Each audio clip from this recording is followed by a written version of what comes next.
ஒரு ஒரு இளைஞன் வந்து எங்கெங்கேயோ வேலை தேடி இருக்கான், வேலையே கிடைக்கல.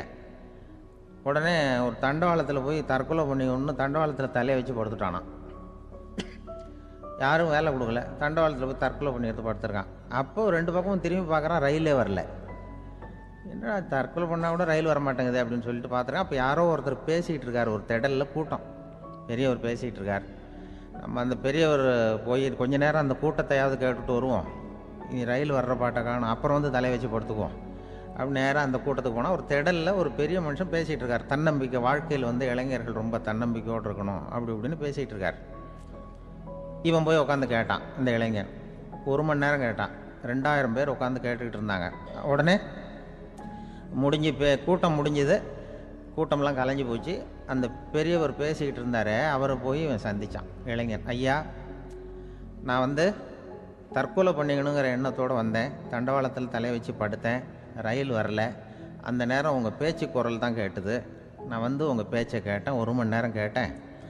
கேட்டு முடித்ததுக்கப்புறம் என்னுடைய எண்ணத்தை நான் மாற்றிக்கிட்டேன், நான் இனிமேல் தற்கொலை பண்ணிக்க மாட்டேன் அப்படின்னா.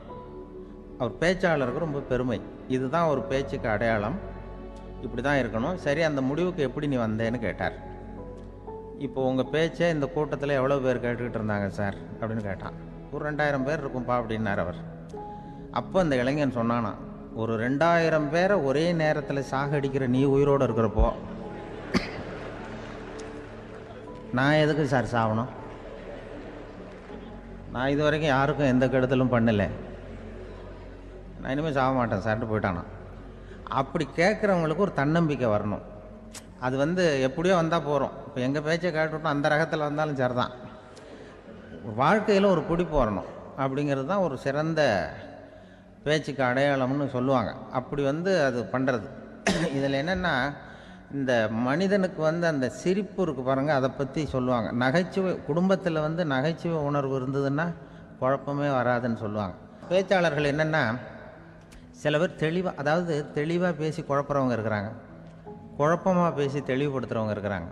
அப்படிப்பட்ட பேச்செல்லாம் உண்டு. குழப்பமாக பேசி தெளிவுபடுத்துறது யாருன்னா சித்தர்கள். நம்ம பழைய சித்தர் பாட்டெல்லாம் பார்த்திங்கன்னா படிக்கிறதுக்கு குழப்பமாக இருக்கும், குழப்பமாக இருக்கும், ஆனால் அது கருத்து தெளிவாக இருக்கும். அதுதான் குழப்பமாக பேசி தெளிவுபடுத்துகிறவரெல்லாம் பழைய நம்ம சித்தர்கள். தெளிவாக பேசி குழப்புறவங்க இருக்கிறாங்க சில பேச்சாளர்கள். பேச்சாளருக்காக ஒருத்தன் ஆடு மேய்ச்சிக்கிட்டு இருந்தானா, ஒரு ஆடு மேய்ச்சிக்கிட்டு இருந்திருக்கிறான் ஒரு திடலில். அந்த ஆடு மேய்க்கிற அந்த ஆள் வந்து ரொம்ப தெளிவாக பேசணும்னு நினைக்கிறவன். அவர்கிட்ட போய் கேட்டிருக்கான், அந்த ஆள்கிட்ட போய் ஒருத்தன் கேட்டான், மந்தையில் எத்தனை ஆடுப்பா இருக்குது அப்படின்னா. அப்போ அவன் சொன்னான், நான் ஆடு மேய்க்கிறேன் சார், எதையும் தெளிவாக கேட்கணும், நீ கருப்பு ஆட்டை கேட்குறியா வெள்ளை ஆட்டை கேட்குறியா அப்படின்ட்டுருக்கான். கருப்பு ஆடு அது ஒரு 50 இருக்குது அப்படின்னா. சரி, வெள்ளை ஆடு எத்தனை இருக்குது அப்படின்னா, அதுவும் 50 தான் இருக்குது அப்படின்ட்டுருக்கான். என்ன ரெண்டும் ஒரே ஆன்சர் தானே சொல்கிறான் அப்படின்னு சொல்லி, சரி இந்த ஆடெல்லாம் எவ்வளவு புல் சாப்பிடும் ஒரு நாளைக்கு சார், மறுபடியும் தெளிவாக கேளுங்க, கருப்பாடா வெள்ளாடா? கருப்பாடு அப்படின்னா 10 கிலோ சாப்பிடும். சரி, வெள்ளாடு அதுவும் 10 கிலோ சாப்பிடும். ரெண்டுக்கும் அதே தான் சொல்கிறான். சரிப்பா, இது எல்லாம் எவ்வளவு பால் கறக்கும் இந்த ஆடெல்லாம்? சார் திருப்பி திருப்பி சொல்ல, தெளிவாக கேளுங்க, கருப்பாடா வெள்ளாடான்னா? கருப்பாடு தினம் 5 லிட்டர் கறக்கும், வெள்ளாடு அது 5 லிட்டர் தான் கறக்கும் அப்படின்னா. இப்படி இவன் தெளிவாக பேசி இவன் என்ன சொல்லிட்டு வரான்னு தெரியல. ரெண்டும் ஒரே ஆன்சர் தான், அப்புறம் எதுக்கு பிரித்து பேசுகிறேன், ரெண்டும் ஒன்று தாடா சொல்கிறேன்னு இருக்காரு. அப்படி இது ஆரம்பத்திலே கேட்டால் சொல்லிட்டு போகிறேன். ஏன்னா ஏன் அப்படி தெளிவாக பிரித்து கேட்குறேன்னா, அந்த கருப்பாடெல்லாம் எதிர்த்த வீட்டுக்காரனுக்கு சொந்தம் அப்படின்னா. சரி, வெள்ளாடு அதுவும் எதிர்த்த வீட்டுக்காரனுக்கு தான் சொந்தம் அப்படின்னா. இப்போ என்ன பேசினா தெளிவாக பேசி குழப்பிக்கிட்டு இருக்கான்னு அர்த்தம். இப்போ எதுக்கு இந்த அறிகுறியை சொல்கிறேன்னா, நான் பேசுகிறது கூட அப்படி தான் இருக்கும். ஏன்னா குழப்பமாக பேசி தெளிவுபடுத்துகிறவர்கள் பின்னாடி வராங்க, அவங்க கொஞ்சம் அவங்க. அதனால் நம்மளால் முடிஞ்ச வரைக்கும் கொஞ்சம் தெளிவாக பேசி உங்களை குழப்பி வச்சோம்னா அவங்க வந்து பின்னாடி பார்த்துக்குவாங்க. அதுதான்.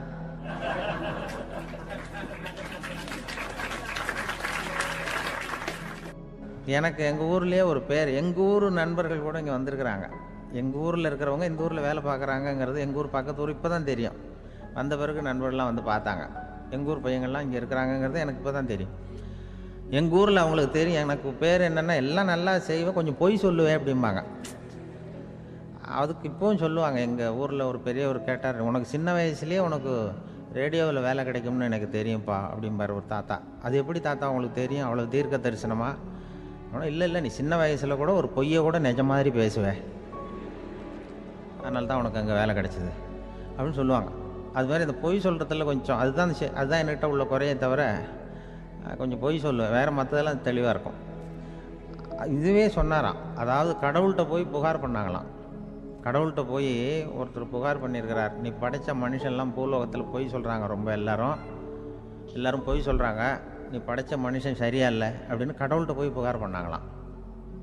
அப்போ கடவுள் சொன்னாராம், என்னை யாரும் ஏமாற்ற முடியாதுப்பா, நான் அதுக்கு ஒரு ரிமோட் கண்ட்ரோல் மாதிரி ஒன்று வச்சுருக்கேன், இங்கே பாரு, எதிர்த்தாவில் பாரு, என்ன தெரியுது அப்படின்னா பிரம்மாண்டமான செவுரு, அதில் லட்சக்கணக்கான எலக்ட்ரிக் பல்புலாம் சொருவிருக்கு, அதெல்லாம். அப்போ கடவுள் சொன்னாராம், புகார் சொன்னவனை கூப்பிட்டு, இதை பாருப்பா, எலக்ட்ரிக் பல்பு, பூலோகத்தில் நாம் படைத்த மனிதர்கள் யாராவது பொய் சொன்னால் இங்கே விளக்கு எரியும், எந்த ஏரியாவில் எவ்வளவு விளக்கு எரியுது அப்படிங்கிறத பார்த்து நான் கண்டுபிடிச்சிருவேன், நான் படைத்த மனிதர்களை என்னை ஏமாற்ற முடியாது, எவ்வளவு பேர் எங்கே பொய் சொல்கிறாங்கிறது இந்த விளக்கை பார்த்து கண்டுபிடிச்சிருவேன் நான் கடவுள். இப்படி சொல்லிகிட்டு இருக்கும்பொழுது எல்லா விளக்கம் எரிஞ்சுதான். அப்போ புகார் பண்ணவன் கேட்டிருக்கான், இது ஏதாவது ஒயரிங்கில் கோளாறாக இருக்குமா சார், இது ஏன் இப்படி எல்லாம் எரியுது அப்படிங்கிறப்ப கடவுள் சொன்னாராம், இல்லை இப்போ சிங்கப்பூரில் தென்கட்சி சுவாமிநாதன் பேசிக்கிட்டு இருக்காரு, இன்னொரு 15-20 நிமிஷத்தில் சரியாக போடும் அப்படின்னாராம். அப்படி சொல்லுவாங்க என்னை பற்றி கொஞ்சம் பொய் சொல்கிறதுங்கிறது, அதுக்காக உங்ககிட்ட பொய் சொல்ல முடியாது. நான் பொய் சொல்கிறதுனா அந்த முன்னாடி சொன்னேன் முதியோர் இல்லம், அங்கே வேணால் சொல்லலாம், எதை சொன்னாலும் கேட்க போகிறதில்ல, அப்படி சொல்லலாம்.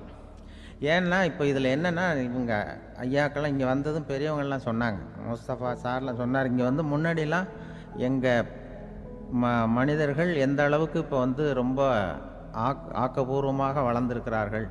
முன்னாடிலாம் சினிமா நடிகர்களுக்கு தான் இது மாதிரி கூட்டங்கள்லாம் வரும், சினிமா சம்மந்தப்பட்டவங்களுக்கு இது மாதிரி ஏதாவது நல்ல விஷயங்களை பேசுகிறவங்களுக்கு கூட்டம் வர்றது ஒரு பெரிய ஆரோக்கியமான அறிகுறி, எங்களுக்கெல்லாம் ரொம்ப மகிழ்ச்சியாக இருக்குது சார்னு சொன்னார். அது இப்போ அதுக்கு தான் வந்திருப்பீங்க, வேறு ஒன்றும் இப்போ எங்கள் முகத்துக்காக வந்திருக்க போகிறீங்க, அப்படி ஒன்றும் கவர்ச்சியான முகமா அதுவும், அதனால் முகத்தை பார்க்குறதுக்கு தான் வந்திருக்கிறாங்க அப்படின்னு சொல்லி. ஆனால் இந்த ரேடியோவில் நான் கொஞ்ச காலம் வெளியில் தெரியாமல் இருந்தேன். அப்போ என்ன பண்ணுவாங்கன்னா, என்ன வருவாங்க, எங்கள் ரேடியோ ஸ்டேஷனுக்கு வருவாங்க, சார் அந்த தினம் ரேடியோவில் பேசுகிறாரு இன்று ஒரு தகவல், அவர் முகத்தை பார்த்துட்டு போகணும் சார் அப்படின்ட்டு வருவாங்க. ஏன்னா இப்போ தொலைக்காட்சியில் வர்றதில்லை, அதில் என்னென்னா அப்படி ஒரு தடவை வர்றவங்க அடுத்த தடவை வர்றதில்லை. அப்போ தான் புரியுது, ஓஹோ அவங்க ஆள் யாருன்னு தெரிஞ்சுக்கிறதுக்கு தான் வராங்க, வேறு ஒன்றும் ஒரு பெரிய கவர்ச்சி. அதனால் இந்த கூட்டம் ஏதோ என்னுடைய கவர்ச்சின்னா அவர் ஐயா சுகிசிவம் கொஞ்சம் கவர்ச்சியாக தெரிகிறார், அதனால் அவருக்காக வந்த கூட்டமாக வேணா இருக்கலாம், வேறு எனக்கு அந்த நம்பிக்கை இல்லை. ஐயா சாலமன் பாப்பாவுக்கு சுத்தமாக அந்த நம்பிக்கை இருக்காது. அதனால் நாங்கள் ஏமாந்து போட மாட்டோம், ஏதோ எங்களை பார்க்க தான் வந்திருக்கிறாங்க எல்லோரும் அப்படின்னு. என்ன அவங்களுக்கு கருத்துன்னா, நல்ல குடும்பம், நல்ல மகிழ்ச்சியாக வாழ்வது எப்படி, நல்ல குடும்பத்தை எப்படி நடத்துறது, இது மாதிரி நல்ல கருத்துக்களை இப்போ ஜனங்கள்கிட்ட பரிமாறிக்கணும்னு இந்தியாவிலையும் தமிழ்நாட்டிலையும் சில நிகழ்ச்சிகளை அவங்க நடத்திட்டு இருக்கிறாங்க. என் கூட வேலை பார்க்குறப்போ ஒரு அம்மா இருந்தாங்க, அவங்க எப்போதும் அவங்க வீட்டுக்காரர் படத்தையே வச்சுருப்பாங்க, கையில் பத்திரமா வச்சுருப்பாங்க, அவ்வளவு மரியாதை மதிப்புன்னு சொல்லி நாங்கள்லாம் அவங்கள பெருசாக நினைப்போம். இது எதுக்குமா அவங்க வீட்டுக்காரர் படத்தை பத்திரமா இல்லை கையிலே வச்சுருக்கீங்களே, ஆஃபீஸுக்கெல்லாம் எடுத்துகிட்டு வச்சு அடிக்கடி எடுத்து பார்த்துக்குவாங்க, அவ்வளவு பிரியமாக அவங்க வீட்டுக்காரர் இல்லை. ஆமாம், எனக்கு ஏதாவது பிரச்சனை வந்துவிடுதுன்னா உடனே எங்கள் வீட்டுக்காரர் படத்தை எடுத்து பார்ப்பேன். பரவாயில்ல, இப்படி ஒரு இதாக, ஆமாம் இதை பார்த்துட்டு நினச்சிக்குவேன், இதை விட பிரச்சனை வேறு என்ன இருந்துட போகுது உலகத்தில் அப்படின்னு நினச்சிக்குவேன், உடனே எனக்கு எல்லாம் போயிடும் அப்படின்ட்டு தான். அப்படி ஒரு அம்மா இருந்தாங்க, இப்போ இருக்காங்க, வேலை பார்த்துக்கிட்டு இருக்காங்க. அப்படிலாம் இங்கே இருக்கிற தாய்மார்கள் பெண்கள் யாராவது அப்படி கூட பண்ணலாம். எப்போதுமே உங்கள் வீட்டுக்காரர் படத்தை கையில் வச்சுக்கோங்க, அது ஒரு யோசனை, குடும்பம் குதூகலமாக இருக்கிறதுக்கு அது ஒரு யோசனை. அதே மாதிரி இவங்களும் அவங்க படத்தை வச்சுக்கலாம், வச்சுக்கிட்டு பிரச்சனை வரும்பொழுது பார்த்துக்கணும், இதை விட நமக்கு என்ன வந்துட போகுது பெருசா அப்படி தான் இருக்கணும். குடும்பம் நல்லபடியாக இருக்கணும்னா அதுக்கு இப்போ சொல்லுவாங்க, கடவுளே ஒரு வீட்டு கணவன், வீட்டு தலைவர் கனவுல வந்தாராம். கடவுள் இது மாதிரி உன்னை விட்டுட்டு உங்கள் குடும்பத்தை உன்னையெல்லாம் விட்டுட்டு போக போகிறேன்னா அதனால் ஏதாவது வரம் வேணும்னா கேட்டு போய் வாங்கிக்கோ அப்படின்னு கடவுள் சொன்னாராம் அந்த குடும்ப தலைவர்கிட்ட. அவருக்கு என்ன கேட்குறதுன்னு புரியல. கடவுள் வந்து விட்டுட்டு போகிறேங்கிறார், ஏதாவது வரம் கேட்டுக்கோ அப்படின்னு நம்ம என்ன பண்ணுறது, என்ன கேட்குறதுன்னு ஒன்றும் புரியல. குழம்பிக்கிட்டு இருந்தான் அந்த ஆள் கனவுல. இப்போ கடவுள் சொன்னாரா, சரி நீ ரொம்ப குழப்பமாக இருக்க, நாளைக்கு மறுபடியும் உன் கனவுல வரேன், அதுக்குள்ளே நீ முடிவு பண்ணி வை, உனக்கு என்ன வரம் வேணுமோ கேட்டு வாங்கிக்கோ, உனக்கு வரம் கொடுத்துட்டு நான் போயிடுறேன், உன்னை விட்டுட்டு போகிறதா நான் முடிவு பண்ணிட்டேன் அப்படின்ட்டுருக்காரு கடவுள். சரி ஒரு நாள் அவகாசம் கொடுங்க, நாளைக்கு நான் அதுக்குள்ளே முடிவு பண்ணி வைக்கிறேன்ட்டு அவர் வந்தார். மறுநாள் முழிச்சுக்கிட்டார். முழிச்சுக்கிட்டு மனைவி மகன் மக்கள் எல்லாரையும் கூப்பிட்டார், குடும்பத்தில் எல்லாரையும். இப்படி வாங்க, இது மாதிரி நேற்று கனவுல வந்தார் கடவுள், நம்மளை விட்டுட்டு போக போகிறாராம், என்ன வரம் வேணும்னு கேட்டு வாங்கிங்கோ அப்படின்னு இப்போ சொல்லிட்டார். என்ன கேட்குறதுன்னா அப்படின்னு அந்த கணவன் கேட்குறான். இந்த மனைவி சொல்கிறாங்க, என் உடம்பு பூரா நகையாக இருக்கணும் அப்படின்னு கேள் அப்படின்ட்டுருக்கு. அதுக்குள்ளே அந்த பொண்ணு, ஒரு பொண்ணு ஓடி வந்து, அப்படிலாம் கேட்காதப்பா கடவுள்கிட்ட, இப்போ இருக்கிற சொத்து எவ்வளோ இருக்கோ அதுபோல் இன்னொரு பங்கு வேணும்னு கேள் அப்படின்னு. அந்த பையன் வந்து அவன் வேறு சொன்னான், அவன் அது நமக்கு வந்து இது போல் ஒரு 10 பங்காவது வேணும், 2 பங்களா கார் வேணும் அப்படின்னு அவன் ஒரு லிஸ்ட்டை கொடுத்தான். இவர் என்ன கேட்குறதுன்னு முடிவு பண்ணுறதுக்குள்ள அங்கே வேலை செய்கிற அம்மா, ஒரு வயசான அம்மா வந்திருக்கு, வேலை செய்கிற அம்மா. அது வந்து சொல்லிச்சான் இவர்கிட்ட, தப்பாரு கடவுள்கிட்ட அப்படிலாம் கேட்காதப்பா, நாளைக்கு வரும்பொழுது என்ன வரம் வேணும்னா எங்கள் குடும்பத்தில் எல்லாரும் அன்பாக இருக்கணும், பாசமாக இருக்கணும்னு கேட்டு வாங்கிக்கோ வரத்தை, அன்பு பாசம் குடும்பத்தில் எப்போதும் நிலவணும்னு கேட்டு வாங்கிக்கோ, வேற எல்லாம் நம்ம பார்த்துக்கலான்னு அந்த பெரியம்மா சொல்லிச்சான். மறுநாள் அதே மாதிரி படுத்து தூங்கினார். கடவுள் கனவுல வந்தார். வந்து கேட்கும்பொழுது இவர் சொன்னாராம், ஐயா எனக்கு வந்து எங்கள் குடும்பத்தில் நாங்கள் கணவன் மனைவி புள்ள குட்டி எல்லாம் பாசமாக இருக்கணும், அன்பாக இருக்கணும், இதுதான் எங்களுக்கு வரம் வேணும் அப்படின்னு கேட்டாராம். இவர் கேட்டதும் கடவுள் வந்து தலையை சொரிய ஆரம்பிச்சிட்டாராம். ஏன் என்ன யோசிக்கிறீங்கன்னு கேட்டிருக்காரு. நீங்கள் அன்பாக பிரியமாக இருந்தீங்கன்னா அப்புறம் ஏன் நான் உங்களை விட்டுட்டு போக போகிறேன், நான் ஏற்கனவே இல்லைங்கிறதுனால தான் உங்களை விட்டு போகலாம்னு முடிவு பண்ணியிருந்தேன். இப்போ நீங்கள் ஏற்கனவே பாசமாக இருந்தீங்கன்னா நான் இனிமேல் போக மாட்டேன், அதனால் ஏன் முடிவை மாற்றிக்க வேண்டியது தான், உங்கள் கூட தான் இருக்க போகிறேன்னாராம். இப்படி ஒரு கதை சொல்லுவாங்க. அதனால் ஒரு குடும்பத்தில் அந்தந்த உறவு முறைகள் சரியாக இருக்கிற வரைக்கும் எல்லாம் நல்லாயிருக்கும். அங்கே தான் இறைவன் வாழும் இல்லம்ங்கிறாங்களே, அதுதான் அது. அதில் அந்த குடும்ப தலைவருங்கிறவர் கணவன் அப்படிங்கிறதுனால அவருக்கு தான் பொறுப்பு. அவருக்கு நிறைய சகிப்புத்தன்மை வேணும், கோபம் வரக்கூடாது, யார் என்ன சொன்னாலும் போகணும். சில கணவன்மார்கள் வந்து எது சொன்னாலும் மனைவி வந்து தட்டுறதில்லை. அங்கே போனால் போவாங்க, எதுக்கு போக சொல்கிறேன்னு கேட்குறதில்ல, போகிறது, இங்கே வான்னா வர்றது. திருவள்ளூர் மனைவி இருந்தாருன்னு சொல்கிறாங்கல்ல, அது மாதிரி. அது எப்படின்னா ஒருத்தர் சொன்னார், அது அப்படி இல்லை, அதுக்கு ஒரு கதை சொன்னார். ஹிட்லர் வந்து வந்தாராம் ஒரு தடவை, ஒரு பெரிய கப்பல் மேலே, கப்பலுடைய மேல் தளத்தில் ஹிட்லர் வந்துக்கிட்டு இருக்கார். ஒரு இங்கிலீஷ் கேப்டன் எதிரில் நிற்கிறான். அவனுக்கு பெரிய ஆச்சரியம், இந்த ஆள் எப்படி இப்படி ஒரு தனி மனிதனாக இருந்துக்கிட்டு உலகத்தையே இப்படி இந்த பாடுபடுத்துகிறார் அப்படின்னு சொல்லி, உன்னுடைய வெற்றிக்கு என்ன காரணம்னு கேட்டாராம் அந்த இங்கிலீஷ் கேப்டன். இப்போ ஹிட்லர் சொன்னாராம், என்னுடைய வெற்றிக்கு காரணம் என்கிட்ட வேலை செய்கிற ஊழியர்கள், நான் கிழிச்ச கோட்டை தாண்ட மாட்டாங்க, நான் என்ன சொல்கிறேனோ அதை உடனே செய்வாங்க, ஏன் எதுக்குன்னு எதிர்த்து பேச மாட்டாங்க, அதுதான் என்னுடைய வெற்றிக்கு காரணம் அப்படின்னு சொல்லி அதை நிரூபித்து காட்டுறேன் பார் அப்படின்னு சொல்லி கையை தட்டினாராம் ஹிட்லர். உடனே ஒரு சிப்பாய் எங்கேருந்து வந்து லெஃப்ட் ரைட்னு போட்டு வந்து சல்யூட் பண்ணி நின்னான். உடனே ஹிட்லர் சொன்னார், நீ அப்படியே இந்த கப்பல் மேல் தளத்துலேருந்து அப்படி கடலில் விழுந்து செத்து போடா அப்படின்னு பொத்துன்னு குதிச்சுட்டான். எதுக்கு சொல்கிறேன் என்ன இதில், உடனே குதிச்சு செத்து போட்டான். இவருக்கு பெரிய ஆச்சரியம் கேப்டனுக்கு. ஹிட்லர் சொன்னார், இதுதான் என்னுடைய வெற்றி காரணம், தப்பார் இன்னொருத்தனை கூப்பிட்றேன் அப்படின்னு தட்டினா, இந்த பக்கத்துலேருந்து ஒருத்தன் வந்தான், லெஃப்ட் ரைட் வந்து நின்னா, நீ இப்படி குதிச்சு செத்து போடா அப்படின்னு பொத்துன்னு குதிச்சிட்டான். எதுக்கு போக சொல்கிறீங்கன்னு ஒன்றுமே கேட்கல, குதினா உடனே குதிச்சிட்டான். அப்போ ஹிட்லர் சொன்னார், இதே மாதிரி என்னுடைய ஒவ்வொரு ஊழியர்களும் இருக்கிறாங்க, நானும் ஊழியர்களை இழக்கிறதுக்கு தயாராக இல்லை, தப்பார் தயாராக இருப்பேன் எப்போதும், தப்பார் இன்னொருத்தரம் தட்டுறேன்னு இன்னொருத்தர் வந்தார். எதிர்த்தாவில் இருந்து ஒருத்தன் லெஃப்ட் ரைட் சல்யூட் அடித்தான். நீயும் குதிச்சு செத்து போடான்ருக்கார் ஹிட்லர். இவனால் பொறுக்க முடியல, இந்த இங்கிலீஷ் கேப்டன் அனாவசியமாக ஒவ்வொருத்தனாக குதிச்சுட்றானேன்னு சொல்லி ஓடி போய் அவனை குதிச்சிட்டான். குதிக்கிறதுக்கு முன்னாடி பிடிச்சி தனியாக எடுத்துகிட்டு போட்டான். தனியாக எடுத்துகிட்டு போய் அந்த சிப்பாய்கிட்ட கேட்டாரான் அந்த இங்கிலீஷ் கேப்டன், ஏன்ப்பா அந்த ஆள் குதிக்க சொல்கிறான்னா நீ ஏன் எதுக்குன்னு கேட்குறது இல்லையா, உடனே குதித்து செத்து போகிறீங்களே, இதெல்லாம் என்ன அநியாயம் அப்படின்ட்டுருக்கான் அந்த இங்கிலீஷ் கேப்டன் கையை பிடிச்சிக்கிட்டு. உடனே அந்த சிப்பாய்க்கு கோவம் வந்துட்டு தான், உடையா கையை, இவன்ட்ட வேலை பார்க்குறத விட உழுந்து செத்து போகலான்னு நான் குதிக்கிறான், என்ன அனாவசியமாக எதுக்கே இருக்க சொல்கிறேன் அப்படின்னு சொல்லி குதிச்சுட்டானா. அதனால் இந்த உடனே சொல்கிறத செய்கிறாங்க பாருங்கள், அவங்கள நம்பக்கூடாது. கணவன்மார்களுக்கு ஒரு எச்சரிக்கை, சொல்கிறத உடனே செஞ்சுருவாங்க மனைவி, நீ அங்கே போனால் போங்க வரணும் அது ஹிட்லர் மாதிரி நினைக்கிறாங்கன்னு அர்த்தம். இதுகிட்ட பேசிக்கிட்டு இருக்கிறத விட சொல்கிறத செஞ்சுட்டு போடுவோமே, அப்படி சமாளிக்கிற கணவன்மார்கள் உண்டு. குடும்பத்தில் வந்து அப்படிலாம் இருந்து சமாளிக்கிறாங்க. குடும்பத்தில் ஒருத்தர் அனுசரிப்பு தன்மைங்கிறது ரொம்ப அவசியம். கணவன் மனைவின்னா அனுசரித்து போகணும்னு சொல்லுவாங்க. அதாவது ஒரு கணவன் அதுக்காக தான் அந்த காலத்துலலாம் ஒரு வீட்டுக்கு வந்து மாப்பிள்ளை தேடுறதுங்கிறது ஒரு பெரிய குடும்பத்தை நிர்வகிக்கிற அளவுக்கு ஒரு கணவனாக வரக்கூடிய எப்படி இருக்கணும் அப்படின்னா, அந்த காலத்தில் புலி வேட்டைக்கு போகணும். ஒரு பொண்ணுக்கு மாப்பிள்ளை தேடுறதுன்னா நம்ம தமிழ் பழக்கம் என்னென்னா, காட்டுக்கு போய் ஒரு புலியை வேட்டையாடிட்டு வரணும். அந்த புலி பல்லு அல்லது நகத்தை கொண்டுட்டு வரணும் அந்த இளைஞன். அதை வந்து வீட்டில் கொடுப்பான். அதை தான் கட்டி அதை வந்து இதாக கட்டுவாங்க, மாலையாக போடுவாங்க, தாலியாக கட்டுவாங்க. அதாவது வீரம் இருக்கா பையனுக்குன்னு பார்ப்பாங்க. ஒரு பொண்ணு வேணும்னா நீ முதல்ல வீட்டுக்கு பொண்ணு கேட்க போகக்கூடாது, காட்டுக்கு போகணும், போய் புளியை கொண்டு வா, அதுக்கப்புறம் தான் உனக்கு பொண்ணு அப்படின்னு சொல்லுவாங்க. இப்போவெல்லாம் ஏன் போகிறது இல்லைன்னா, இப்போலாம் ஒருத்தனை வந்து காட்டுக்கு போய் புலிப்பல் கொண்டு வரனா புலி தான் மாப்பிள்ளையாக வரும். அதனால தான் இப்போ போகிறதில்ல யாரும் காட்டுக்கு. அப்போ வந்து பெண்களும் வந்து ரொம்ப வீரமாக இருந்தாங்க. பெண்கள் மூலம் அந்த காலத்தில் எப்படின்னா, முறத்தாலேயே புலியை துரத்துவாங்களாம். நம்ம பழைய பாட்டிலெல்லாம் பார்த்துருப்பீங்க, முறத்தால் புலியை விரட்டினாங்கன்னு வரும் பழைய பாட்டு. ஒரு அந்த அளவுக்கு பெண்களுக்கு வீரம். இப்போ கல்யாணம் ஆகி இந்த காலத்தில் ஒரு கணவனை வந்து விரட்டிட்டு வந்தாங்களாம் முறத்தை எடுத்துக்கிட்டு. ஒரு மனைவி அவன் பயந்துட்டு வெளில ஓடி வரான், பின்னாடி முறத்தை எடுத்துகிட்டு அந்த அம்மா ஓடி வருது.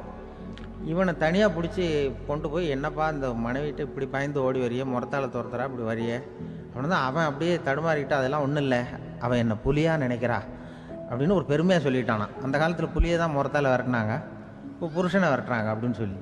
அப்படி அந்த காலத்தில் வந்து கணவனுக்கு ஒரு குடும்பத்தை நிர்வகிக்கிற திறமை இருக்கா, உடல் வலிமை தான் முக்கியம்.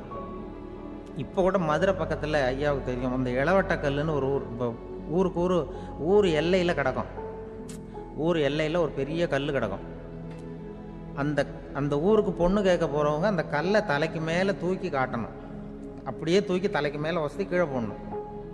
அந்த வலு இருந்தால் தான் நீங்கள் அந்த ஊருக்குள்ளேயே போகலாம், பொண்ணு கேட்கறதுக்கு போகலாம். இல்லைன்னா நீ திரும்பி போக வேண்டியதான். அந்த வலிமை இருக்கா மாப்பிள்ளைன்னு பார்க்குறாங்க. இளவட்டக்கல்லுன்னு பேர். அப்போ என்ன பண்ணாங்கன்னா, ஒரு 1000 வருஷத்துக்கு முன்னாடி அந்த கல்லை தலைக்கு மேலே தூக்கி கீழே போடுவாங்களாம். ஒரு 500 வருஷத்துக்கு முன்னாடி அப்படி கொஞ்சம் தூரம் இடுப்பு அளவுக்கு தூக்கி கீழே போட்டுக்கிட்டு இருந்துருக்குறாங்க. அதுக்கப்புறம் ஒரு 100 வருஷத்துக்கு முன்னாடியெல்லாம் அப்படி முழங்கால அளவுக்கு அப்படி தூக்கி போட்டால் போகிறோம்னு வச்சுருந்தாங்களாம்.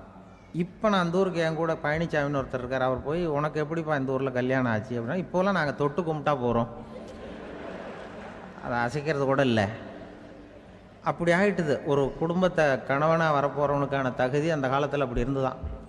அப்படி வந்து கணவன் வந்து தேர்ந்தெடுக்கிறது, குடும்ப தலைவனை தேர்ந்தெடுக்கிறது ஒரு பெரிய காரியம்.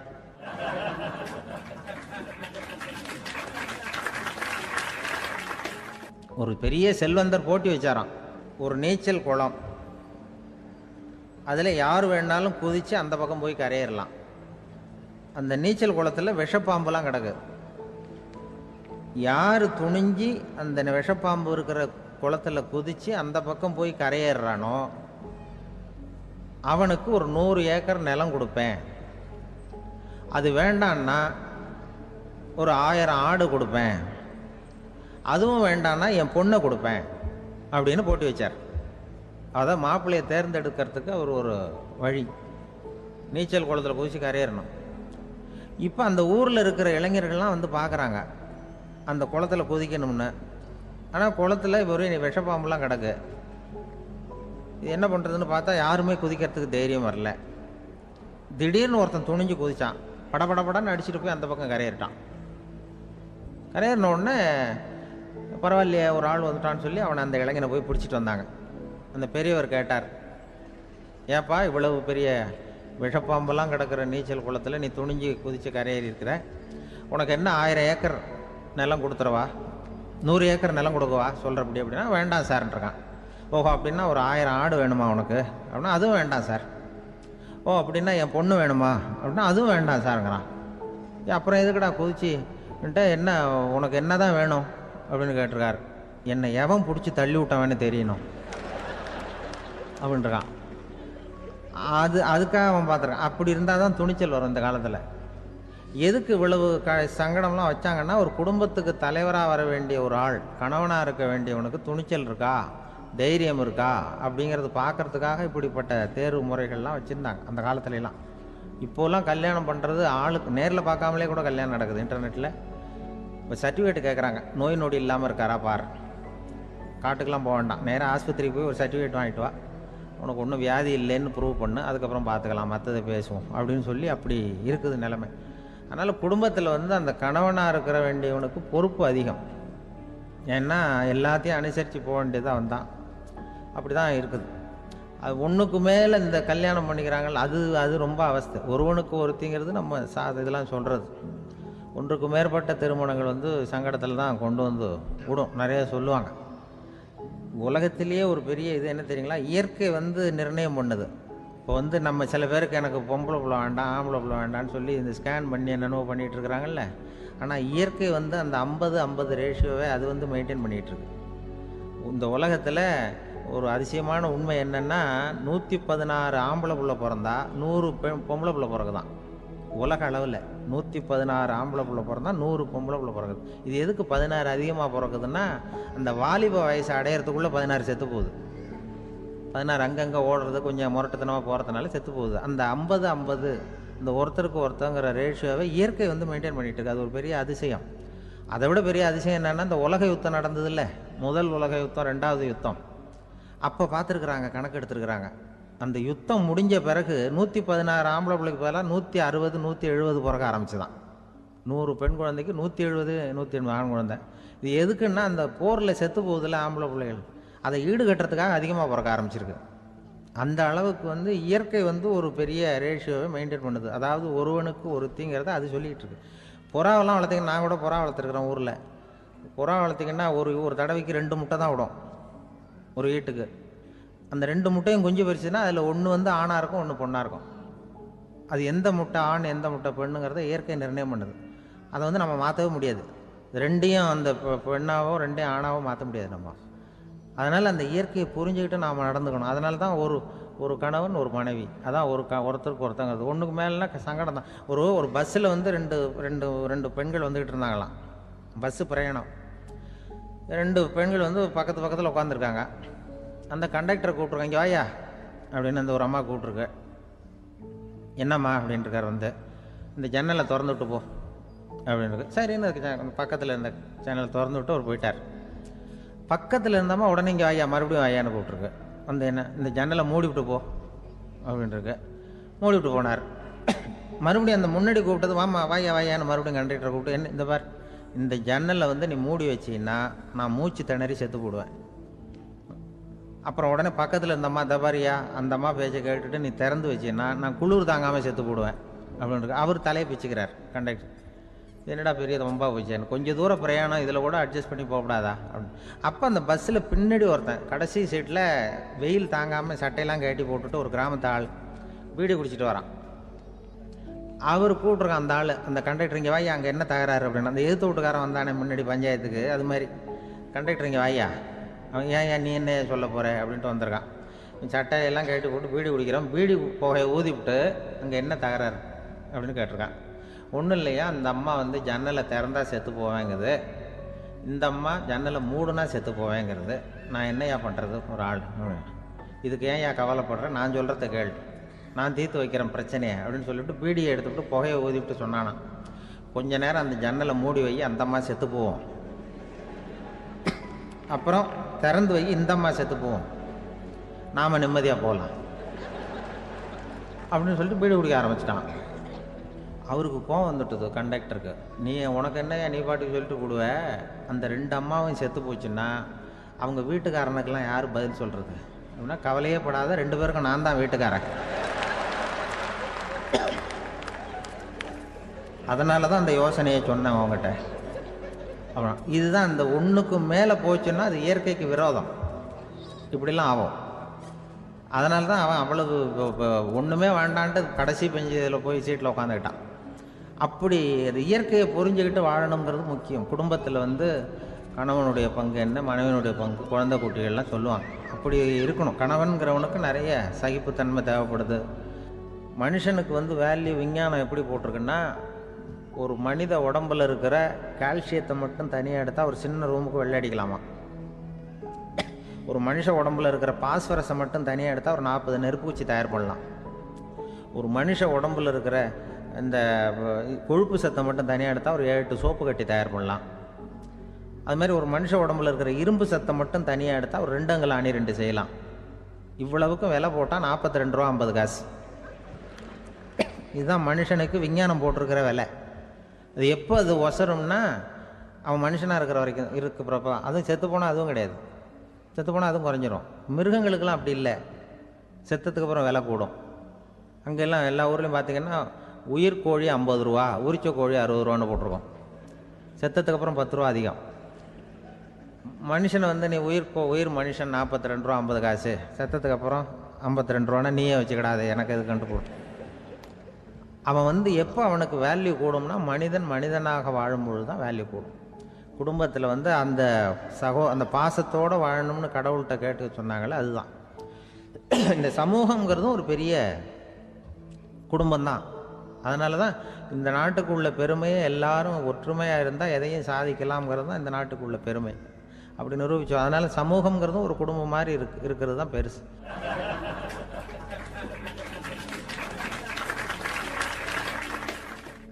மனித நேயம்ங்கிறத பற்றி சொல்லுவாங்க. மனித நேயம் ஏன்னா ஒரு கணவனாக இருக்கணும், மனைவியாக இருக்கணும்.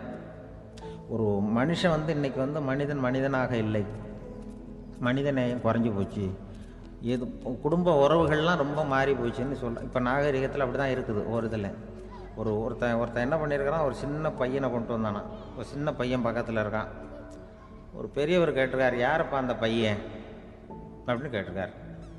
இவன் சொன்னான்னா, இந்த பையன் எனக்கு தூரத்து உறவுன்னு இருக்கான். சரி, தூரத்து உறவுன்னா எப்படி அப்படின்னு கேட்டிருக்கான். இந்த பையன் எங்கள் அப்பாவுக்கு 8வது பிள்ளை அப்படின்னானா. கூட பிறந்தவனே அவ்வளோ தூரமாக போயிட்டான், 8வதாக பிறந்தான். அப்படி இருக்குது குடும்ப உறவுகள்ங்கிறது. இப்போ சில இதெல்லாம் இப்போ ஜாதி மத வேறுபாடெல்லாம் வந்து நம்முடைய முன்னேற்றத்தை வந்து தடுக்கும். விலங்குகள் வந்து நம்மளோட மேலானது. அதான் ஒரு ஊரில் ஒரு சிவன் கோயில் இருந்து தான். சிவன் கோயிலில் அந்த புறாவெல்லாம் வளர்ந்துக்கிட்டு இருந்திருக்கு. அந்த மாடத்தில், சிவன் கோயில் மாடத்தில் புறாவெல்லாம் குடியிருந்துருக்கு. உடனே அதுக்கு கும்பாபிஷேகம் பண்ணுறதுக்காக ஊரில் திட்டம் போட்டாங்க. சிவன் கோயிலுக்கு வெள்ளடிக்க ஆரம்பித்தாங்க. வர்ணம் பூச ஆரம்பித்ததும் அதுக்கு சாரம் கட்டுவாங்கல்ல, இந்த குச்சியெல்லாம் வச்சு சாரம் கட்டுவாங்க. உடனே இந்த புறாவெல்லாம் என்ன பண்ணிச்சான், இனிமேல் நம்ம இங்கே வெள்ளை அடிக்கிறாங்க, கும்பாபிஷேகம் வருது, நம்ம இங்கே குடியிருக்க முடியாது, எதிர்த்தாப்புல எங்கே போகலான்னு பார்த்துருக்கு. இந்த உயரம் கோபுரத்தில் இருந்த புறாவெல்லாம் எதிர்த்தாப்புல ஒரு மாதா கோயில் இருந்திருக்கு, சர்ச்சு. அங்கே சில மாடங்களில் புறாவெல்லாம் இருக்குது, சில மாடம் இருக்குது. உடனே நம்மளாம் அங்கே போடுவோம் கொஞ்சம் காலத்துக்குன்னு எல்லாம் புறப்பட்டு இந்த மாதா கோயிலுக்கு போயிடுது. அங்கே போனால் அங்கே இருக்கிற புறாவோடு சேர்ந்து இதுவும் குடியிருந்துகிட்ருக்கு. கொஞ்ச நாள் என்னாச்சு, அங்கே கிறிஸ்மஸ் வந்துட்டுது.